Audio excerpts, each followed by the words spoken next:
மாண்புமிகு தமிழ்நாடு முதலமைச்சர் அவர்கள் எங்களுடைய ஆதிராடம் மற்றும் பழங்குடியினர் நலத்துறையை பொறுத்த வரைக்கும் கல்லூரி மாணவ மாணவிகளுக்கான விடுதிகளின் தேவை அதிகம் இருக்கிறதுனால ஒவ்வொரு வருடமும் நிதித்துறை மூலமாகவும் எங்கள் துறை மூலமாகவும் புதிய விடுதிகள் கட்டுவதற்கு அறிவிக்கிறாங்க.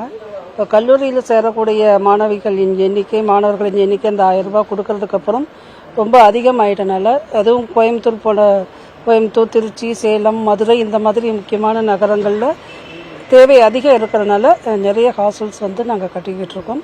இந்த ஹாஸ்டல்ஸ் பொறுத்த வரைக்கும் இங்கே கோயம்புத்தூரை பொறுத்த வரைக்கும் இந்த பெண்கள் விடுதியானது இப்போ இருக்கிற விடுதியில் 137 மாணவிங்க தங்கியிருக்காங்க. கொஞ்சம் இடம் போதில் ஒவ்வொரு வருஷமும் நம்மளோட மாணவிகளின் எண்ணிக்கை அதிகமாக இருக்கனால இந்த ஹாஸ்டல் 200 மாணவிகள் தங்கக்கூடிய வகையில் அதுவும் இப்போ மாடல் ஹாஸ்டல்னு சொல்லக்கூடிய வகையில் கட்டிக்கிட்டு இருக்கோம். நம்முடைய தாட்கோ மூலமாக கட்டிகிட்டு இருக்கோம். இதோட மதிப்பு 10 கோடி 13 லட்சம். அதாவது ஒரு ரூம் ஹாஸ்டல் ரூம்னா முதல்ல ரூம் மட்டும் இருக்கும், வேறு எந்த தனியான வசதி இருக்காது. காமன் பாத்ரூம், டாய்லெட் அப்படி இருக்கும்.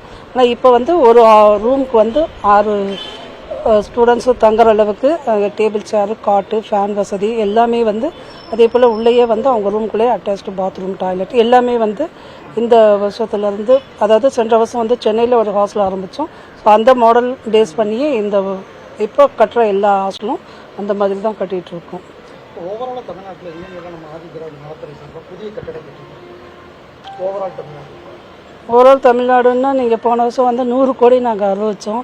ஸோ திருச்சியில் 2 ஹாஸ்டல் கட்டிக்கிட்டு இருக்கோம், மதுரையில் கட்டிக்கிட்டு இருக்கோம், சேலமில் ஒரு 3 ஹாஸ்டல் நம்ம வந்ததுக்கப்புறம் அறிவித்து கட்டிகிட்டு இருக்காங்க.